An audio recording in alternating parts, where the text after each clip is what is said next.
Devin, Mom called out, her skilled hands deftly mixing ingredients in a bowl. It's almost 5 o'clock. Our supplies should be dropping soon. Would you mind going to fetch them, dear? Dad, engrossed in fixing a broken wooden chair, looked up. Of course, darling, he replied, setting aside his tools. I'll take care of it. And please take Milky with you, Mom added, casting a glance at Milky, who was deeply entrenched in a fierce toy battle. He's been cooped up indoors all day. Some fresh air would do him good. Come on, Milky, Dad said. With a reluctant sigh, Milky abandoned his toys, gripping a dinosaur figurine tightly, and followed his dad out the door. They moved without haste, Milky trailing behind, absorbed in his game, emitting noises with his dinosaur toy.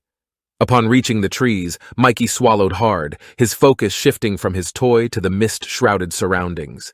He grasped onto his dad's leg, who, upon sensing his unease, patted him gently. Don't worry, son, Dad reassured him. But Milky dreaded these trips to the boundary. It always felt ominous and mysterious, with no one able to fully explain what it was. All he knew was that twice a day their supplies would drop there, mostly food for the day, but occasionally clothing or other necessities. Dad swiftly located the supply box, taking Milky's hand as they hurried towards it, their footsteps accompanied by whispers emanating from the shadows in the mist. While his dad inspected the contents of the box, Milky glanced nervously around. The presence of the shadowy figures unsettled him every time. He shivered, his imagination running wild with imagined dangers lurking just beyond sight. He clung tighter to his dad. What are they saying? Milky asked nervously. Don't worry about that, champ, his dad replied, flashing a reassuring smile. They're just whispering to themselves. They're harmless. Are they talking about us? Milky pressed. Dad chuckled softly. Who knows? They might be. But it's nothing to fret over. Come on, let's head back. Your mother is going to love this one. With a final glance at the enigmatic shadows, they hastily gathered the supplies and made their way back, the whispers fading into the distance as they retreated out of the woods. As they stepped into the house, Mom caught sight of Dad's grin. Setting down the plates, she hurried over to inspect the contents of the box, with Ashley, his sister, in tow. Milky lingered at the edge of the room, still unsettled by their venture to the boundary. Oh my goodness, I know what this is, Mom exclaimed, pulling out a blanket adorned with red squares. We're going on a picnic. What's a picnic? Ashley inquired curiously. You'll see, Mom replied, darting off to the kitchen to swiftly pack the food she had prepared into containers. As Ashley enthusiastically joined in, assisting with packing snacks and sandwiches, Dad shot Milky a mischievous grin. There's something in here for us too, he declared, holding up a strangely shaped ball. What's that? Milky asked, eyeing the cylinder-shaped ball. It's a football, Dad explained. It's a game. I used to play it with my dad. I don't quite remember the rules, but it's a lot of fun. I'll teach you. With everything packed and the family assembled, they made their way outside, laden with an assortment of food, blankets, and toys, ready to enjoy a delightful picnic on the lush green grass. This reminds me of my own childhood, Mom reminisced, distributing sandwiches and salads. My mom loved picnics. I remember how much joy it brought to our family before we were taken here. What was Grandma like? Ashley asked curiously as Dad rose from his spot, ball in hand, and motioned for Milky to join him. Meanwhile, Ashley remained attentive, eager to hear Mom's recollections of her own childhood. As Milky gained distance, Dad called out, "Ready, catch!" and launched the ball through the air. Its trajectory was an unusual curve that baffled him. It was different from the round ball he knew. He missed the first throw, but with practice, he quickly got the hang of it. "Let's see if you've got this one," Dad challenged. His throw was more forceful this time. Milky retreated, frantically attempting to catch it, but the ball slipped through his fingers, disappearing into the mists. "Damn it," he muttered nervously under his breath. He glanced back at his dad, who was waiting expectantly for Milky to retrieve the ball. Milky swallowed and reluctantly stepped toward the ominous mist. As he entered the misty haze, whispers emanated from the shadowy figures, sending a shiver down his spine. Despite his efforts to locate the lost ball, he couldn't find it. He raised his gaze, attempting to discern the enigmatic shadows that danced around him, but he couldn't get a clear image. They were obscured by the mists. He suddenly realized that he'd never been this far into the mist. Curiosity sparked within him, urging him to head directly for the looming shadows.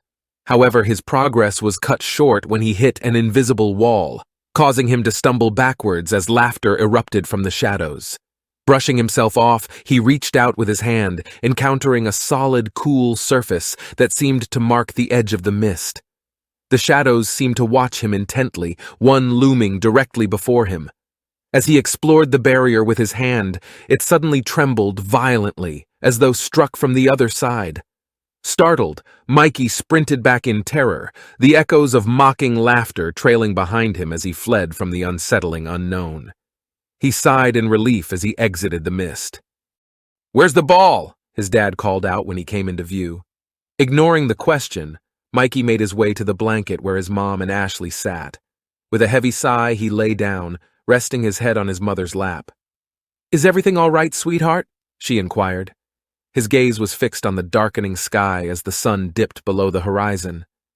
"Mommy, what are those shadows in the mist?" he asked. "I'm not sure, honey," his mom replied gently, her hand brushing through his hair as his dad joined them on the blanket, rummaging through the picnic boxes. "They've always been there as far as I can remember. But don't worry, they can't harm you." "They were laughing at me," he complained. "Oh, sweetheart," his mom said, "pay them no mind. They're just jealous of our happy family." Dad, having located some snacks in the picnic boxes, settled beside them on the blanket, while Ashley stretched out beside Milky, her gaze fixed on the shifting hues of the sky. "Where does the mist come from?" she asked. "I wish I had an answer for you, sweetheart, but I don't know," Mom replied, with a hint of regret in her tone. "Who brings the supply boxes?" Milky chimed in with another question. "Why can't we go outside the mist?" Ashley added. Mom glanced at Dad, a silent exchange passing between them, before she spoke again. "I wish I had the answers." Her voice was tinged with sadness. A hush fell over the family as darkness settled around them. "What are those twinkling lights?" Ashley asked, her finger pointing towards the night sky. Mom smiled softly. "Those are stars," she explained. "But what are stars?" Mom exchanged a glance with Dad before answering. "Well, sweetie, to be honest, I'm not entirely sure. Do you know, dear?" she asked, turning to Dad. "I recall my father mentioning they were like distant suns," Dad said. "They don't look like the sun," Milky remarked, his brow furrowing in thought. "That's because they're so far away," Dad said. "Where are they?" Milky asked. Dad paused in thought, then said, "I remember my father saying they're part of something called the Milky Way." "What's the Milky Way?" Milky asked. Dad shrugged. "I'm not entirely sure, son. Perhaps it's something you could explore and find out one day." "What is the sun?" Ashley jumped in. Dad paused, contemplating his response. "Well," he began, "I remember my brother once telling me it's a god riding in a golden chariot, but I think that might just be a fairy tale." "What's a god?" Ashley persisted. Mom interjected, her voice gentle and reassuring. "God is someone who watches over us, dear," she explained. "He's the one who created everything, ensuring we have all we need." "Are there many gods?" Ashley pressed further. Dad shrugged uncertainly. "I'm not entirely sure, sweetheart," he admitted. Mom's response was more definitive. "There is only one God, and he loves you very much," she said. "Is God the one who brings us supplies every day?" Milky wondered. The question hung in the air, prompting a silent exchange between Mom and Dad as they considered it carefully. "Maybe," Mom said, reclining beside the children to gaze up at the star-filled sky. "I've never quite thought of it that way, but perhaps he is." In a brightly lit room, a group of children with striking extraterrestrial features, a pair of large black eyes, tiny nostril holes, and small mouths, stood before a glass wall. On the other side, a human family lounged on the grass, gazing up at the sky. The children's guide, a tall extraterrestrial being, addressed them with a soft, modulated voice. "The human species is quite peculiar," the guide said, drawing the children's rapt attention. "They originate from the E7 system, specifically planet B24, known to them as Earth." The children whispered amongst themselves, curiously observing the humans. "We are very lucky to have them all outside like that. They don't do that every day," the guide continued, gesturing towards the family outside. "It serves as an excellent example of their concept of the family unit, a fundamental aspect of their biology. As you can see, the humans prefer to stick together to form what they call a family." "Why is that?" one of the children inquired. "Well, you see, there's two types of humans, male and female. When these two come together, they create offspring, small humans, who will eventually mature and, in turn, create their own offspring." "But why must they remain together after reproduction?" another child asked. "We cannot say for certain," the guide responded thoughtfully. "From our observations, previous specimens we've encountered, when isolated, often experienced profound sadness and, in some cases, even resorted to self-harm. These specific subjects, however, were acquired as young offspring and introduced to each other early on. As they matured, they naturally formed a bond and produced offspring of their own. It appears that they find greater contentment and well-being in each other's company." A rustle in the grass where the humans lounged caught the guide's attention. The adult male among them rose to his feet and began striding in their direction. "Pay close attention," the guide urged the children, their eyes fixated on the approaching figure. "Today is a rare opportunity to observe them up close." As the male drew nearer to the glass, his gaze swept over the area, as if scanning for something. "Notice their distinctive features," the guide remarked, speaking over the children's chatter and gesturing towards the human. "The male is typically bigger and stronger. He is the protector of the family." "Can he see us?" one of the children asked. "No," the guide reassured them. "The glass is obscured on their side, covered in mists." The male located his target, a weirdly shaped ball resting by one of the trees.